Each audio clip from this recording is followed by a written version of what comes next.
Good morning po sa inyong lahat mga kapatid. Ako po si Johnny the Bagger, ang inyong abang lingkod. Pag-usapan naman natin ngayon, ang lola niyong praning,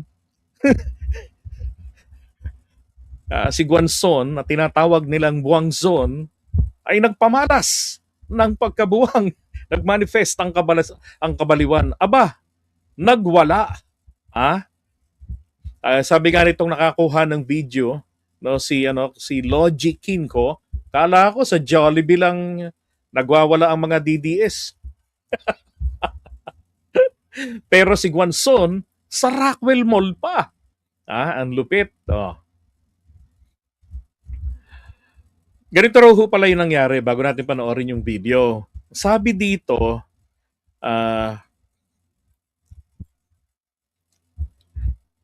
ayon sa kanya, nga, sabi, ito pala ang true story na sagap ko.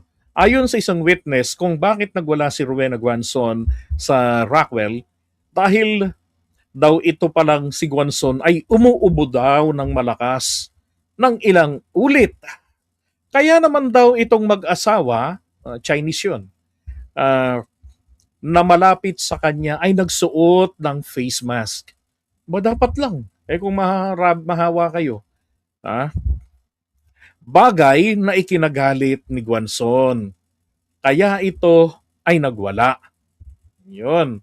Hindi, ano ho ba ang tinuturo sa eskwelahan, maging sa mga bahay? Hindi ho ba pag kayo ay uubo, tatakpan mo ang iyong bibig? Ganon. Di ba? O kaya naman, humanap ng sako, isuot kay Rowena Guanzon, isako habang umuubo. O. Siguro, basang uubo na lang ng, di ba? Alam niyo, naalala ko lang kapag umubo ka, umaabot daw yan ng 25 meters yung radius kayang abutin ng bakteryang iyong ibinuga. Kaya sabi rito, feeling siguro ni Guanzon ay nainsulto siya. At kung bakit galit na galit siya doon sa lalaki, ay dahil pinagsabihan daw si Guanzon ng baka pwedeng magsuot siya ng face mask. Nainis yun lang. Kung ganyang inuubo siya. Tama naman yun, di ba? Kasi nasa mall kayo eh. Pero maayos naman daw ang pagkakasabi nung lalaki kay Guanzon. Kaya nagulat din yung mag-asawa nang magwala at magalit itong si Guanzon. Yan ay ayon sa mga nakasaksi ng mga pangyayari. Hindi man perfect yung picture ng AI. As ganito raw yun. Pina-AI nyo pa talaga, no? Talaga naman ang AI ngayon ay bahagi na ng buhay ng mga marites. Mamaya na yan. Okay, so ito po yung video ni Guanzon. No, Vitalina! I want you to apologize to me! Video. If you are sick, madam, if you are sick, you don't go out to the mall! Ang inang English yan. Hindi na lang nag-Tagalog eh. Why are you here when you are sick? Who is this man? Is your husband? Why did you bring him so stupid? Ito Ramos! Mata pobre! Mata pobre. Nagkakalat ka ng bakterya. Di ba? Pag uubo, ang turo nga ng kagandang GMRC dyan, tatakpan mo ang iyong bibig, uubo ka ng ganito. Anak nga ni BBM, si Vinny, kapag nababahing yun, gumaganon eh. Sinasaksak yung mukha sa kilikili eh. Hindi yung basta ka na lang bubuga kung saan-saan. Ang ina mo! Hindi ka nga naka-Rolex! Hindi ka nga naka-Rolex. Ano kinalaman ng Rolex? Hindi ka nga naka-Gucci! Hindi ka naka-Gucci. No! No, I want... Binabastos mo yung mamamayan ni Xi Jinping, ha? Baka mamaya, paniga na nun si PBBM at inilaglag ng tuluyan ng amo mo. O ang iyong poon, loko ka rin talaga namang Guanzon. Kala mo kung sino ka, ha? Hindi porke asal buwang ka, tama ka na. What's your name? Get his name! Get his name! I want... Wala pong mag-video. Panlaban tong gwardiya na to eh. Paano na lang ang Reels? Million views yan, te. O, di ngayon, sikat ka tuloy, sagabal ka sa buhay. Hmm. May mali yung mag-asawa, no? Kasi si Gwanson yung sinaway. Nilait na eh, no? Mga mata pobre! Ah, grabe ka talaga, Gwanson, no? Ayan, no? Oh. No, get me dito. I want you to go apologize to me. Here. If you are sick, madam, if you are sick, you don't go out to the mall. Why are you here when you are sick? Who is this man? Did you ask us? Why did you bring me such a stupid? Ito Ramos! Mga pobre! Utang ina mo! Hindi ka Piniay pa, di ba? Tapos hindi siya naiintindihan. Useless. Hmm. Alam niyo kung bakit sila nagaganyan ng babastos in public? Para lang mag-create yan. Edukadang tao po si Gwanson. Seatmate ni Amy Marcos sa College of Law sa UP Diliman. Bakit siya nagaganyan? To scare, di ba? The foreigners na pupunta ng Pilipinas, makikita sila na pangit palang ugali ng mga Pilipino. Hindi pala ito totoo ng mga hospitable people.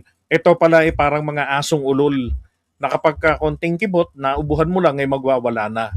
Nag-face mask ka lang dahil umuubo siya, ay magwawala na. Yun ang kinikreate lang dyan na picture para masira ang imahe ng bansa natin. Oh, di ba? Sinasabot tayo lang, edukadang tao magagaganyan. Tako po. Alam niyo, ang edukadong tao, kahit saan yan mapunta, nakasaksak sa utak nila yan. Pero pag ikaw ay naging DDS, wala nang edukasyon. naka-Rolex! Hindi ka naman naka-Gucci! Wala nang, paano kung naka-Gucci at naka-Rolex yan? Di pwede ka nang sampalin, ganon. Ako ba Ito mata siya, mata pobre. pinili mo? No, I want your name! Get his name! Get his name! I want Wala pong mag-video ko, wala pong mag-video. Alam niyo ba nangyari pa dyan sa video, dyan, sa insidente na yan? Nag-sorry sa kanya yung lalaki. Yung lalaki nag-sorry sa kanya. Pero yung babae, yung Chinese, nako hindi talaga. Hindi nag-sorry sa kanya. Palagay ko karatista yon, yung babae. Ano yun? Lawyer yung wife, di lang mayabang. Nako po, lawyer pa pala yung Chinese na babae. Tapos lawyer din si 'di ba? Diyan mo makikita talaga. Grabe, nakakahiya si Gwanson, 'di ba? Kasi kung iyan po ay isang tambay lamang sa kanto, wala talagang sabihin natin hindi talaga naturuan ng manners and good manners and right conduct. Sabi natin na well, that's understandable, magwala. Ayaan niyo na lang, pasensyahan niyo na lang. Alam niyo bang ipinapulis pa niya 'yan? Hmm. Pinapulis pa ni Gwanson 'yan. Grabe, no? Ang tanong, anong ikakaso niya dyan sa babae? Tsaka dun sa lalaki. Siya nga itong dapat kasuhan dahil wala siya. Di ba? Public scandal yan eh. Yabang. Makakatagpo rin ng katapat yan. O nga, dapat kinarati nga eh. Oo, atenista yung babae. Kakilala ni Attorney Bueno. Naku po. Dapat sampahan ng kaso yan si Gwanson. Di ba? Oh. Para madala. Kung hindi man madala, at least, 'di ba? Mapahiya. Yan talaga, walang absuelto diyan, maliwanag yan, in public yan. Hindi kailangan ng witnesses diyan. Video lang, sapat na. Sa Cebu nagwala rin yan. 'Di ba? Kasi yung mga pamangkin daw niya binubuli. Okay, pag-usapan naman natin. Iwanan natin yan si Gwanson. Pag-usapan naman natin yung kasunod.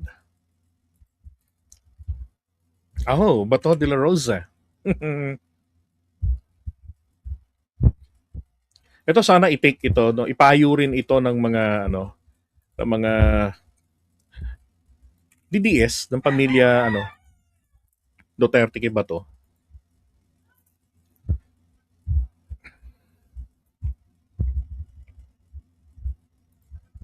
Gwanson's public display of arrogance and civilized. Teka.